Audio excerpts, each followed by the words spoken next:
Right, you're here because you're interested in finding out about smarter global advertising. We have 4 very intelligent people that are going to tell you all about smarter global advertising, but they're each going to do a very small presentation, and then we shall get into the panel debate about smarter global advertising, where I will be insistent on audience participation. So please have your questions ready, and I will come to you one at a time with your questions. I thank you. Right. So who's up? Karen, are you up first? Am I up first? No. Oh, that's me. That's you. Good start. Who's up first? Emilie. So I'm Emilie. Hi, everyone. So I'm working with Digital Virgo. We are, depending on the country, either an aggregator or a content provider, and we have all of our advertising in-house, working a lot with Google and other ad networks. It's and I'm in charge of the international business development. So I'm the country manager for the UK and other areas.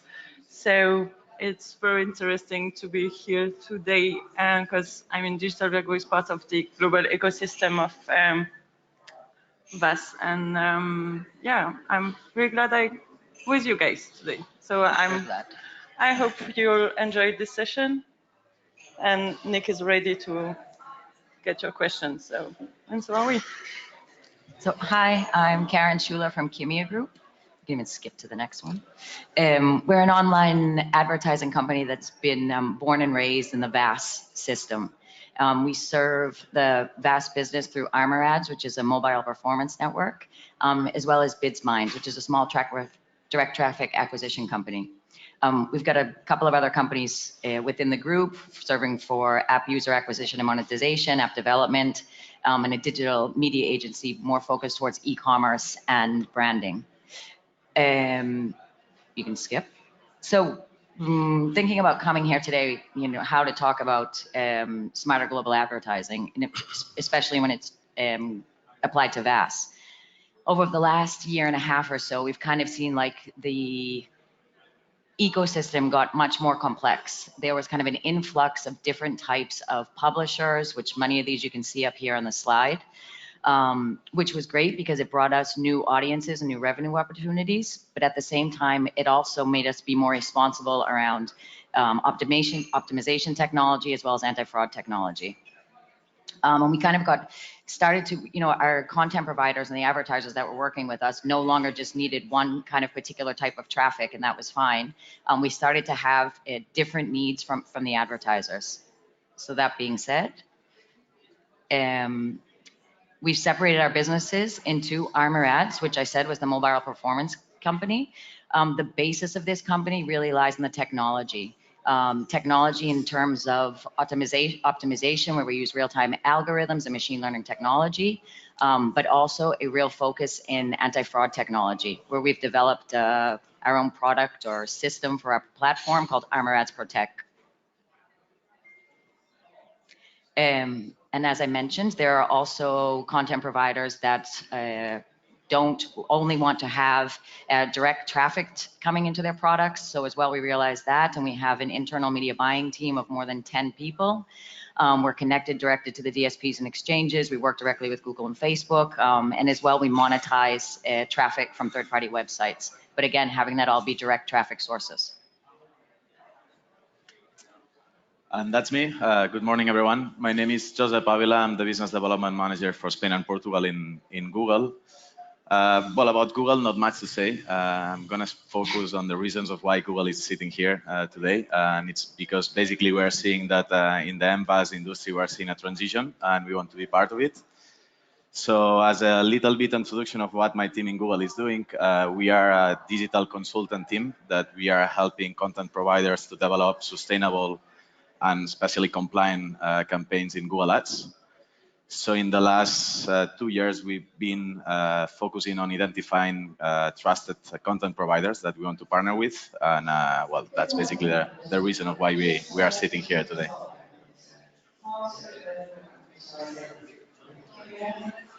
We'll just wait for the train station announcer to pass. For being announced.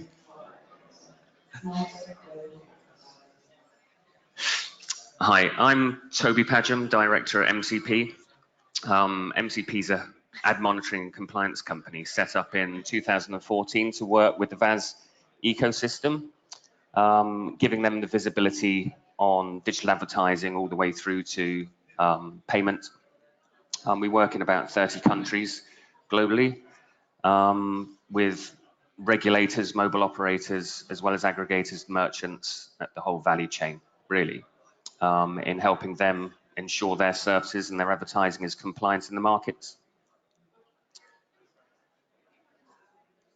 So I just thought, from our perspective, we've got an ad scanning system. And so when we came, I thought I'd give a bit of background. When we came into the market back in end of 2013, 2014, there was rapid growth in ad traffic across affiliates.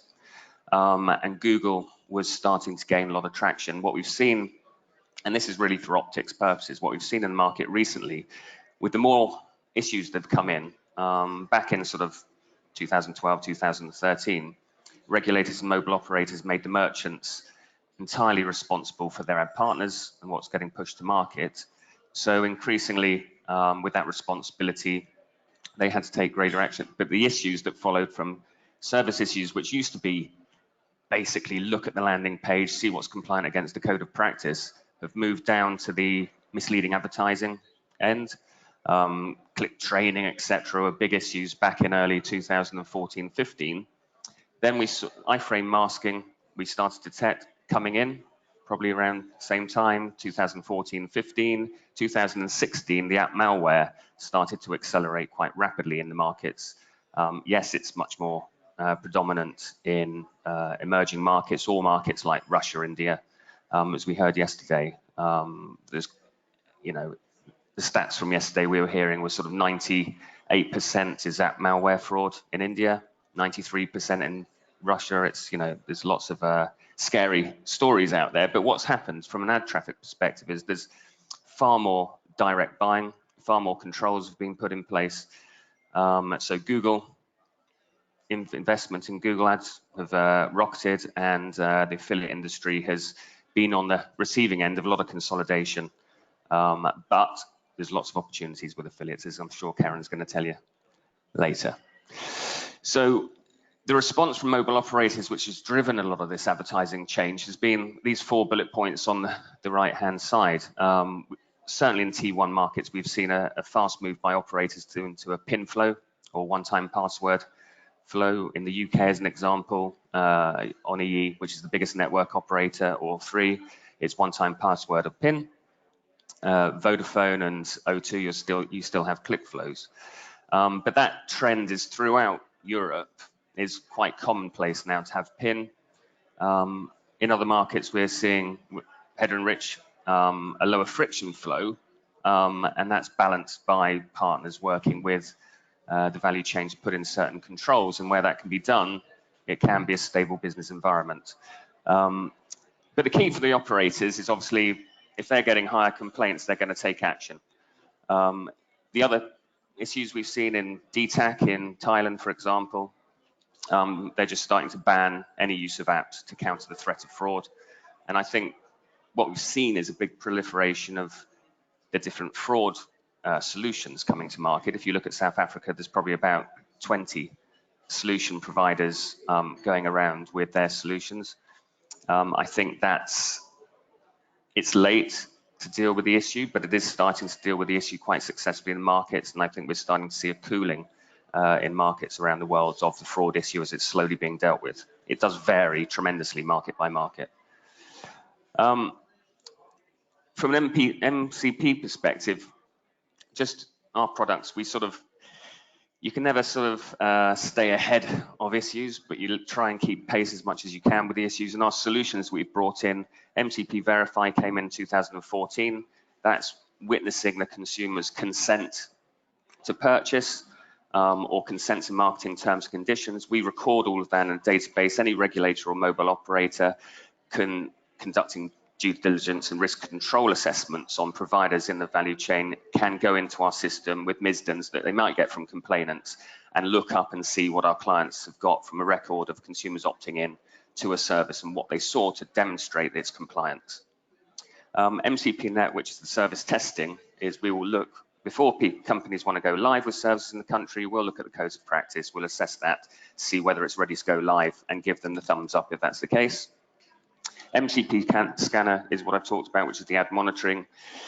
In certain markets where we've seen particularly in the UK and Ireland, where we've seen a rocketing of investment in Google and a switch off of the affiliate traffic, it does bring other issues. And I think Google would say it's what, 98% accurate of what you can and can't block. You can never have 100% accuracy of what you can block using the different platform tools on Google. What we've seen is what the regulator would deem as inappropriate advertising, falling into kids' apps or YouTube channels which are targeted at children primarily, and the premium rate advertising is misplaced in those areas. So we've introduced a database where we scan all of the tube sites and in-app, kids' apps, etc. And we've built up this huge database where we'll work with partners where they can actively block all of these sites.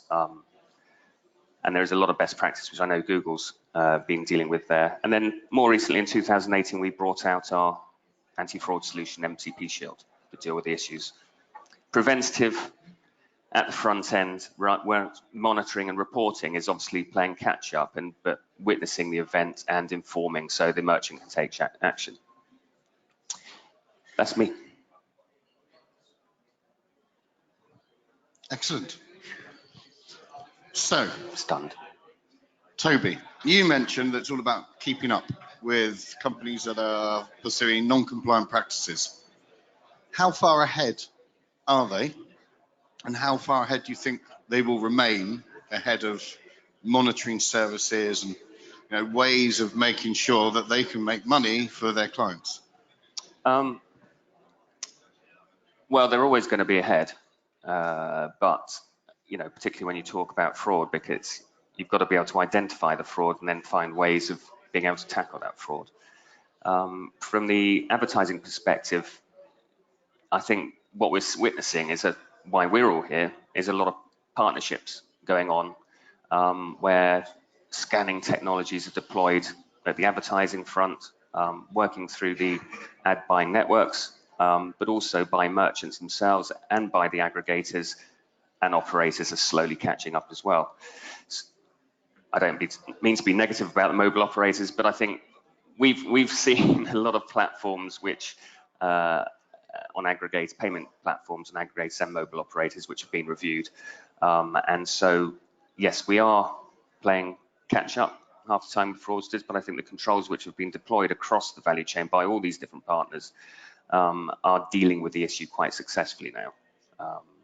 As an example of the fraud, we're dealing with a lot of the app malware is being dealt with, but the move by mobile operators to PIN flows, there are also issues which are coming out on PIN, where the malware can read the PIN coming in, etc., drop it back into the box, and so fraud is created. But we're dealing with those issues and learning with them. So yeah, we're keeping pace at a better rate. Okay. So from the market, in terms of, we're here to talk about smarter global advertising. I always thought advertising was quite smart anyway. So are we saying then that it needs to get smarter to kind of counter the threat of fraud? But surely if you've got a good product and it's something that you want to sell and someone wants to buy it, it's not really an issue. So Emilie, what is your kind of view around this as a content provider? Obviously, if your product is interesting, it doesn't really matter about how you advertise it, and that way you're kind of right. But the how to is the key, because you have to have the good targeting, and it's basically where it all starts. And a misplaced ad can, for you, maybe it's nothing to be on a Peppa Pig channel, but then your kids might subscribe, and then it can lead to a complaint, and then it can question the whole thing, the whole payment methods. And so we all have to be smarter yes, obviously advertising is smart already, but we have to be even better to sustain this ecosystem and make sure that it's safe for everyone and everyone can still make some money, but without harming the customers. And that's what it's all about, because advertising, it's where it all starts. Okay. So what about the role that regulation's playing? So in the UK, the PSA and the network operators have introduced quite stringent measures around certain service types. Were they necessary? And is that approach something that should be considered in other markets? Who wants to answer that? That's the tricky question. I don't know. I guess they had to do something because they were seeing their complaints growing up, and then whether it was the good solutions or not, I'm not the right person to say it. But I guess they had to do something. Anyone else want to add anything? What about in other markets, though? Or just even to say, I think that there was a lot of these like boom and bust markets that were happening. You know, markets would open up, they'd see these like huge peaks, everybody would go crazy, and then as a result of that, it's like, well, just shut it down. We need to stop everything. I think that period is kind of over, and I think that when, you know, really worldwide, we saw that happening in markets, and now it's about kind of rebuilding in a more long-term, stable way to keep the markets growing. Just shutting down affiliation totally, or you know, shutting down VAS, or not being able to build the products isn't helping anybody, including the network operators. And I think you even see at these events. I mean, there were probably 50 small networks that popped up over the past year. None of those guys are around anymore. The guys that are still in the business are ones that are dedicated to having high quality products, because you have to have a product that actually brings value to the user. The traffic partners have to have technology in place in order to fight the fraud. And this can't be, you know, a kind of plug and play type system. This is, I always say, like, the ad fraud is like cancer. It gets smarter, it finds a way around, it's going to come back in another way, you know, in a really short period of time. So it's a constant battle against it, and using machine learning technology and building on the platforms to protect, you know, as much as you can. It's impossible to say that not, you know, it's going to be 100% clean. And also mixing in other traffic sources, like, you know, like Google, that, you know, 2 years ago, nobody was really buying from Google. It was all kind of traditional traffic networks, and moving to DSPs and exchanges. I think the players that are here now are like dedicated to making them long-term plays, but I think we're in a build it back up type of scenario at the moment. It's not going to be quick. So, Joseph, from Google's perspective, I think everyone's familiar with who Google are. What do you look for in terms of kind of companies that you work with, you know, in terms of partnering? Because obviously there are lots of companies. There are companies that pop up everywhere. The short-term guys that can do a lot of damage in this industry. They obviously do their thing, move on to another market, do another kind of service. So kind of what are you looking for? How can you kind of guarantee that you don't end up working with these guys? Okay. Well, first of all, like following on what my colleague said, what we are saying here is that it's a big, well, it's been this industry for the last 2 years going through a changing environment, where I would say that the companies now has to change a little bit the methodology or the direction that they want to go. And when I'm saying that, it's that from the Google point of view, in the end, Google wants to ensure the user experience. That's the prioritization that we do in the platforms that we are providing. So it's a user-centric tool. But we are seeing that for the mVAS industry, has to be at a certain point also focused on the user now. Because from the technological evolution and the digital evolution, I think the user now is much more smarter, is more intelligent, has access 24/7 to a lot of information. And this change, let's say, in the user, which in fact we are all users in this room as well. So we are getting at some point more curious, because we are basically researching, even for small decisions, all the information that is out there. Then we are being very demanding. At the personal level, we want relevance, and that's what we are looking for. And then we are impassioned, which this is something that mVAS has been working for the last years because it's basically using for a payment process that is very easy and the best, let's say, user flow. But we cannot forget for the first two characteristics, that they are curious, so they are more intelligent, so they have much more information, and then we are demanding. So here the question is, as a value-added services company, which is the value that I'm providing to the user, and this is what we want to help the companies.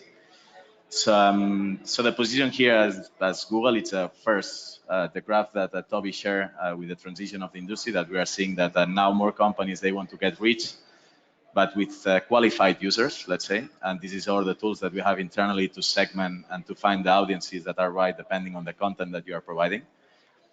And then also what we want to ensure in this industry is that we are moving to the short-term and on a massive scale campaigns to a more, let's say, lifetime value campaigns, which I think lifetime value is something that we didn't consider in that industry, and it's something that we have to start looking at. And it's basically just having an idea on a strategy defined of which is the audience, which is the added value that I'm providing to this audience, and just try to define with Google, with all the tools that we have together, a sustainable campaign that it's giving me a long-term return of investment.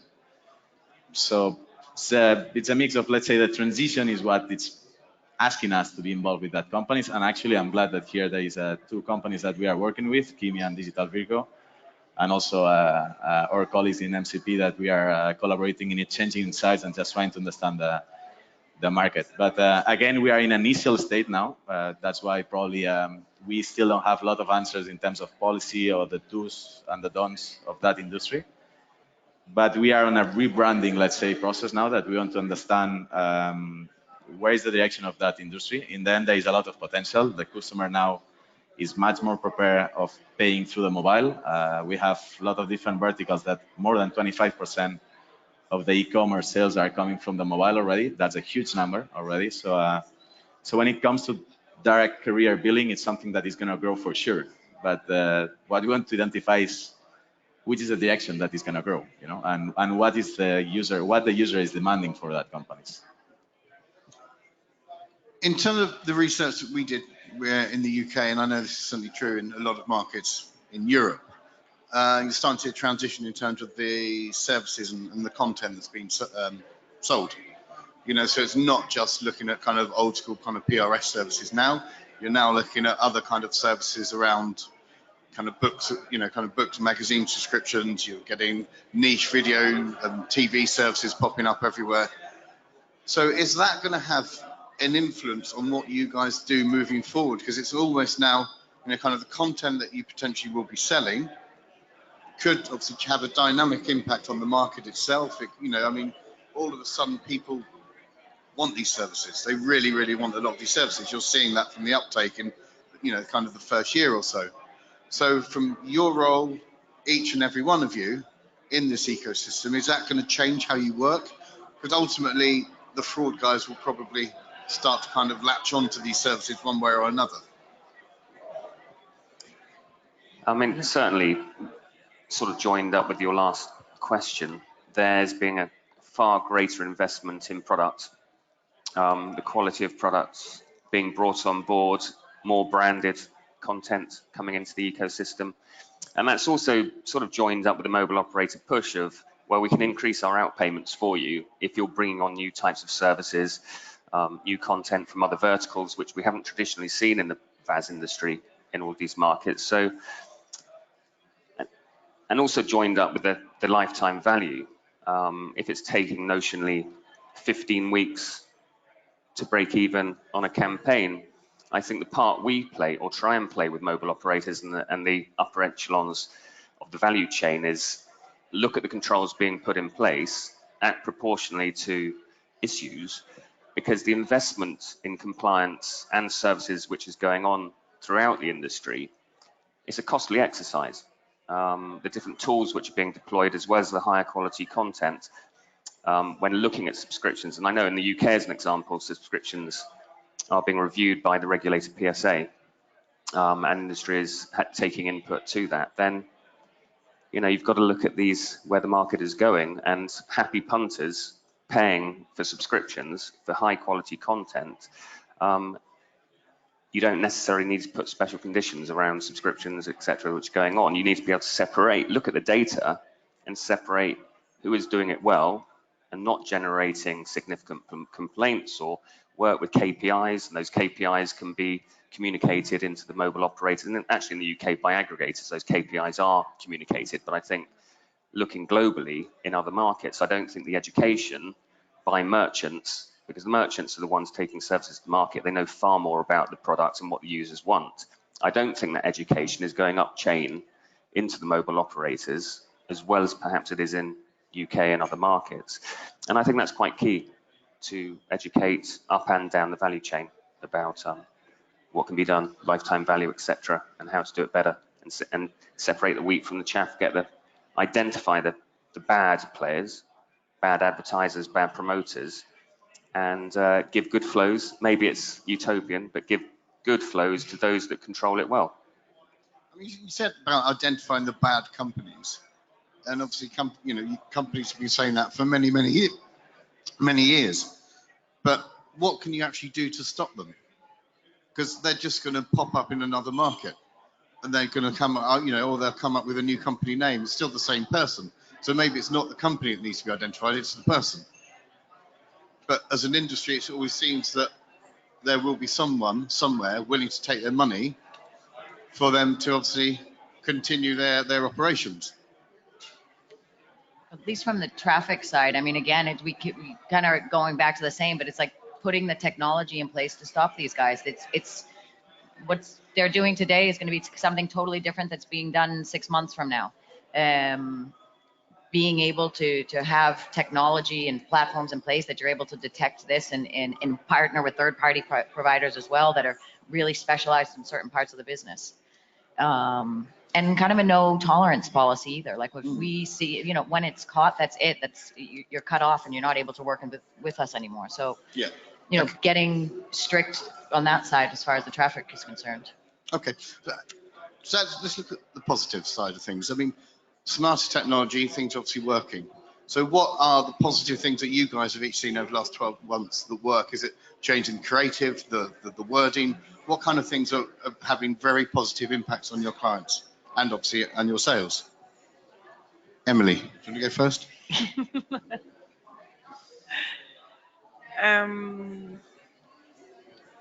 Do you want me to reveal my secret and how my campaigns are profitable?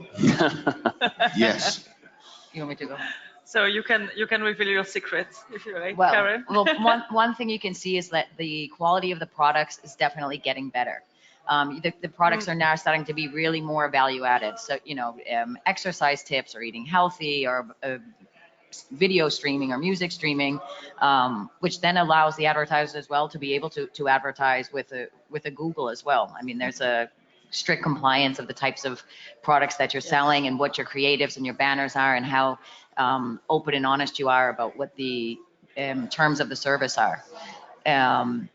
And it also provides, at least from like a media buying side, it makes it, we can buy more targeted traffic for products that we know are going to convert because people actually want them. So it helps actually on the media buying side of things. What are you seeing, Toby? The positive things.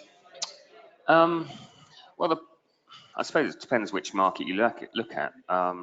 On a positive front, while I think there is a bit too much focus on it's all Spotify, DCB. VAS is generally going down. DCB is sort of going up a bit, but it's Spotify, Netflix, the main app stores, etc., which can be quite limiting. If you look at markets like Egypt, where Deezer, Spotify don't get into those markets, then Orange Egypt announced within their music service, which they teamed up with a provider,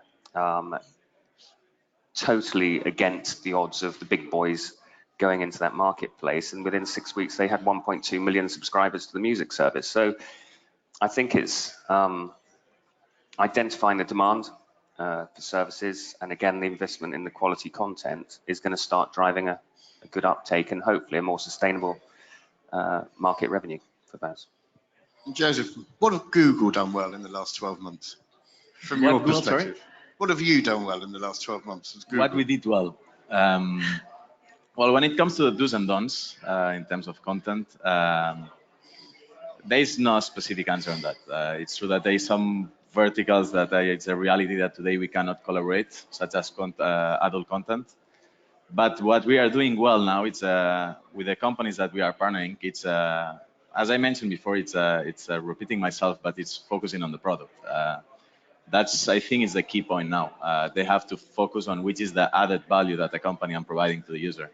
So once they have this internal, let's say, analysis, depending on the resources that they have and the capabilities they have, either to buy licenses or to just produce their own product, is how we can use, let's say, the new marketing tools, which has nothing to do with the past or the old marketing tools that we know, to give the right message to the right audience. And here the first point is just trying to identify the audiences that are going to have an impact with the product or content that I'm providing. These we have colleagues such as MCP that they have a lot of insights, as well as we have a lot of information. In the end, it's been 20 years innovating and leading the digital advertising. So we have a lot of data of which are the verticals that might have more potential on that sense. So it's basically, first of all, identifying the audience that is target for us. If we know it, it's good, because then we can start segmenting by this audience. If we don't know it, it's still okay, because we can maybe open a little bit more the scope, get a lot of data with the Google Ads, and then just try to optimize and see where the potential is, which is another strategy that we are using. And then from that point, I would say it's the creativity is the key, okay? Because in the end, it's a front door of the service that we want to provide or the content that we want to provide. And I've been seeing a lot of companies that they don't really focus on the creativities. They just focus first on the payment process. Then they just focus on launching a product that it's a trend, let's say, and then they forget about the creativities and they just launch a creativity for all the audiences. And here an example is like, for instance, let's put an example of a mVAS that is providing, it's in the gaming, let's say, vertical. You can just have a comparison of two personas, you know, like you can have a son that is 18 years old and wants to play that games, and then you have the father, which of course they are playing games as well, that is 40 years old. The message that you're going to provide to the son and the father has to be totally different as a company. And this is what Google is providing you. Google is providing you a lot of tools to segment the target audiences and to provide the right message at the right context and at the right medium. And that's, let's say, how we are seeing marketing today. In the end, Google, we are sick with numbers. We love data. And that's, let's say, the added value that we can provide to these companies. And it's by, let's say, understanding all the data, translating the data to information for the company, and then knowing how I'm going to approach the communication to that users. You know, and it's, for the case of creativity, it's focusing on click-through rate. And that's something that then in the end, you have the last part, which is the measurement that we are providing, which is having an holistic view of how is it going, the campaigns, and having the ability to do the on and off, just maximizing the campaigns that are working well and just stopping the ones that are not working for the company. So it's, let's say it's a totally different audience than the traditional, let's say, sources, but it's a way of starting and just trying to get as much data as possible in the beginning, just to be more intelligent, to understand the audience that I'm approaching, and then afterwards decide which is the approach and the communication that I'm going to have with them. But overall, I guess that in the past 12 months or even 2 years, what we've seen is it's not anymore about tricking the user with fake download or fake player, and then you might subscribe when you didn't really realize it or not. Now, I guess that everyone is really actually thinking about the product they're selling, and when you were talking about, you know, thinking about your creative and the audience, and it all makes sense. And I think that now the content providers are getting smarter with the whole chain of from the ad to the product usage, and it's not anymore about tricking the user to get a payment. We can't really see that anymore. I mean, it depends on the countries, I guess, but it's getting Not more as and popular. more. Yeah. Yeah, I mean, the tools are there. I mean, if we look at MCP's scanner tool and you go into the dashboard, you can look at all the recent campaigns. So if we're capturing, say, 50 to 100,000 flows on a monthly basis in a geo, you can go in and you can see all the recent flows we've captured over an 8-week period. You can see the campaigns and open them up and see what's been working well. And you can see the content changing. You can go into, split it up by the different channels, going into social sites or YouTube or the apps or browser. and break it out and see what people are advertising and the creatives on the landing page. And that's, I mean, even if you're looking to go into different markets, you need to, the fundamental things you need to do, like understanding the rules, as well as, assessing the market for ARPU and whatever it may be. But the other one is to look at whatever everyone else is doing, what works well where. And so those sort of tools can help identify what's working. Do we have any questions from the floor? Don't all put your hand up at once. We have. I'm coming. Oh, you don't want a question? You put your hand up. Oh, you have got a question. Give him the mic. So hi guys, hello. So I suppose as a trade show organizer, my main concern is whether or not we're going to get more people next year. So it's a simple question really, is the future bright? Because on the one side, obviously listening to Joseph, advertising is getting better, content's getting better. These are obviously significant issues towards whether or not the market can grow. But at the same time, there's obviously real fires that are being fought, which are holding the market back. So which one's going to win? And as I say, are there going to be more people next year? And is the future bright for the industry, do you think? Well, I guess we all hope the future is bright. Yeah, and I think that I think it's really going. Well, I hope that what will happen is like the communication between all of the different points in the ecosystem starts speaking to each other a little bit more. We move away from shut it down, absolute, going from complete boom to absolutely nothing. I think there's the kind of marketing mix that would hopefully be the ideal situation next year at this time is that, you're working with, you might have an internal team internally buying. You're probably, you should be working with some trusted mobile performance networks, or farming out your media buying to, again, trusted small group of guys that you get real control over the traffic. You're buying from Google, you're working with traditional traffic networks. You definitely have an anti-fraud system built into your system. And I think that if the communication between all of these starts flowing, it's going to be much faster and easier for us to build the markets back up, and avoid kind of destruction in the ones that haven't in the emerging markets. Yeah, I'd agree.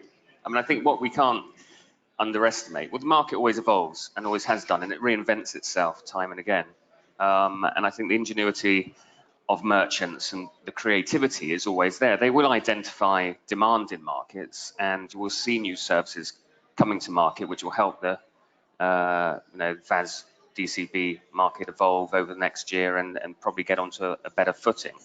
I think the boom and bust scenario, the sort of slash and burn merchants racing into a market when it's opened up for DCB, it's quite interesting listening to Ooredoo Algeria talk about they've been running their VAS DCB services for the past 2 years, and they're on a real steep incline of accelerated revenues and having a great time, and highlighting the service which is doing a lot of money for them was this win an iPhone.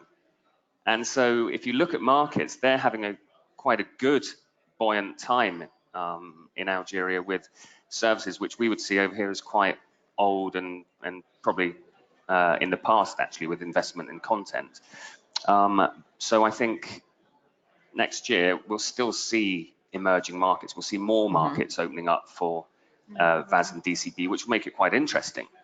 But the good thing is, I think the communication is with those operators is there are more partners for them to talk to educate and make them aware of bringing in intelligence from different countries, which will help stabilize the market and slow down this whole boom and bust.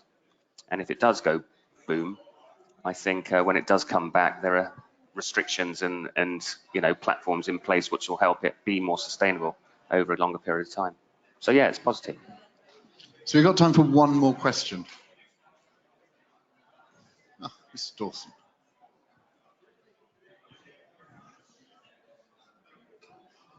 Just on a quite similar theme, and I think I'm thinking about where the market is going, how it will evolve, and I'm interested from particularly the advertiser side, where you see you can contribute that. I guess you found a new market, you're seeing new revenues. I think there is clear limitations in the value chain. I'm an aggregator. We have a very limited. Oh, sorry. As an aggregator, we have a very limited view. We see the front end marketing. We use tools like Toby's very scanner, and we get a view of the marketplace, but we're not actually creating the creative at the front end. And what I'd really be keen or confident in hearing would be, is there an education path that everybody in the value chain, certainly beyond the merchant, can take on board? And is there something we can do? Is that either delivering standards? Is it a level of regulation within the advertising space focused around this sector? I think there needs to be not just good words, but there needs to be some pretty core values delivered from the marketing end. I have no doubt at all that there is good plays in the space. What I don't think is the general market understands the difference between a good and a bad marketing output, whether that's direct media buy, whether that's through advertising networks. I think there's a real big opportunity, and I do see it as an opportunity, but invest in education, please. Be that at the aggregator level, be that at the operator level, be that at the regulator level in certain markets.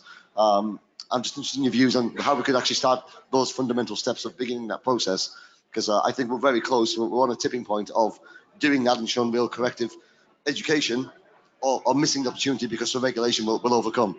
And I'd be keen to hear some thoughts.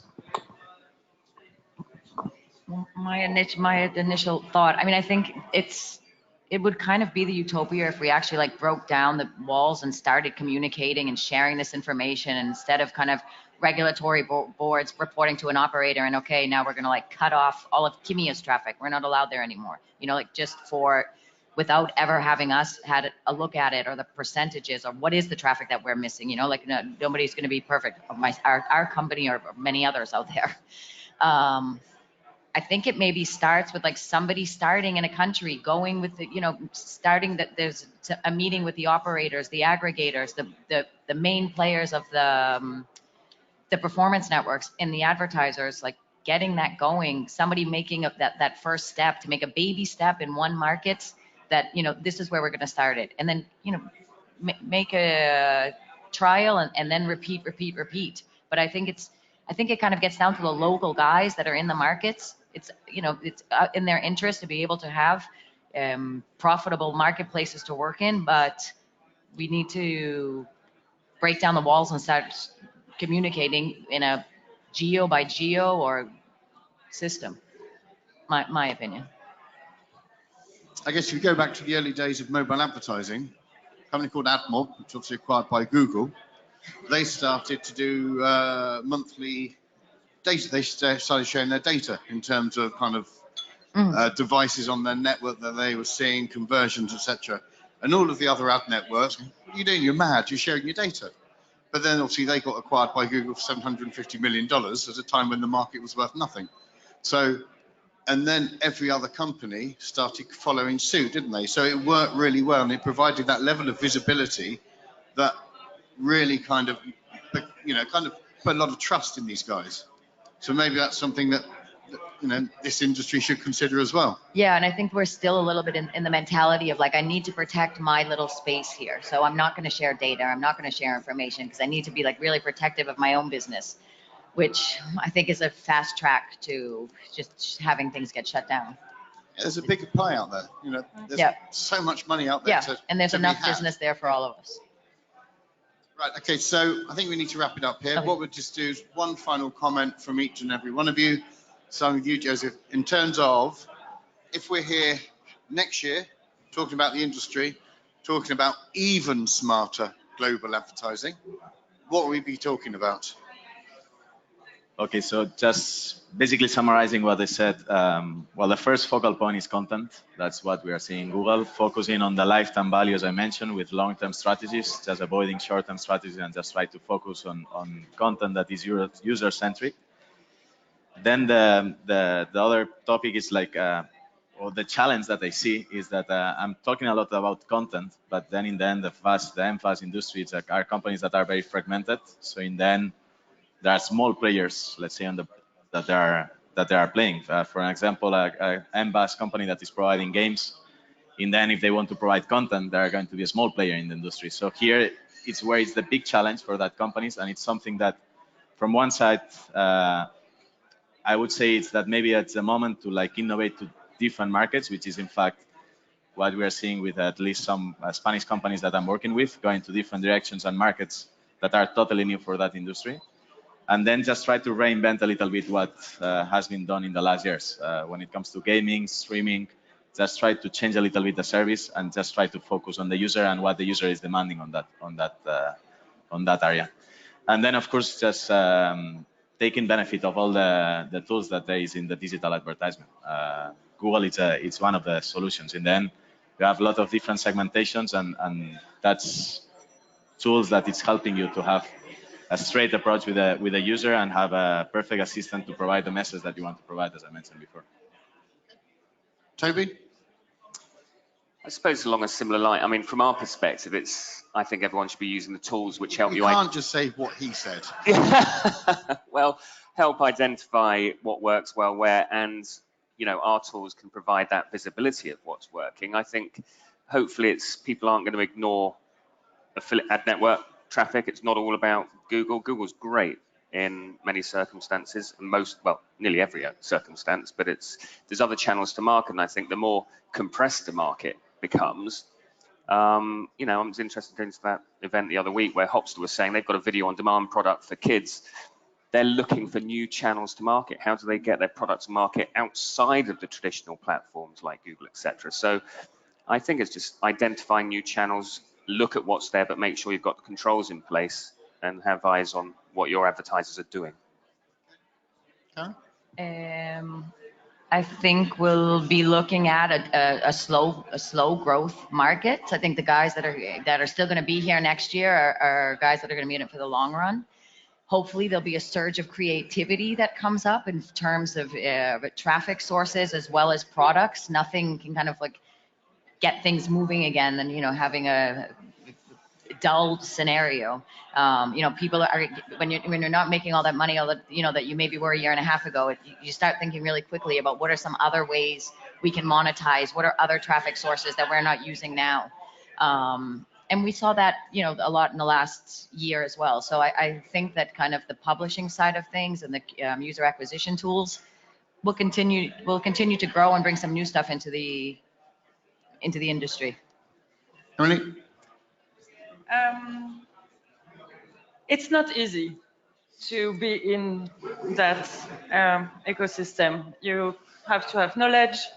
You can't do it randomly. And I think that now everyone is just smarter about it. And I know that next year it's going to be even smarter. And as you said, I think that the ones that are here now and are managing to make good business now, they will still be there next year. And the business is big enough for everyone and to share that. And I think that now it's all about the knowledge and the expertise you can add.